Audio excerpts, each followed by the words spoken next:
ایک ایسی نیکی اور ایسا عمل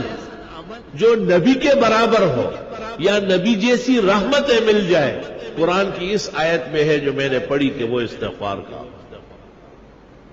یا تو نبی کی وجہ سے بچتے ہو یا استغفار سے بچت،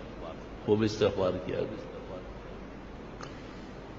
بعض راتیں مناؤ باقاعدہ، بعض اوقات منا لو کہ بھئی میں سحری میں اٹھوں گا اور سورج نکلنے تک استغفار کروں، اور میں جمعے کی نماز کے لیے 2 گھنٹے پہلے آؤں گا، سورت کاف پڑھوں گا، 100 مرتبہ درود ابراہیمی پڑھوں گا، بس پھر جمعے تک استغفار کروں گا۔ جمعے میں اتنا ٹائم نہیں ہے، چلو عصر سے مغرب صحیح ہے، مغرب سے عشاء تک کچھ تو ادھر کنڈے زویا سوہو بویا، کچھ تو کرے آپ، اپنے آپ کو ذرا قیمتی بنائے۔ جتنی خوشیاں چاہیے، جتنے آرام اور راحت چاہیے، جتنی عزت چاہیے،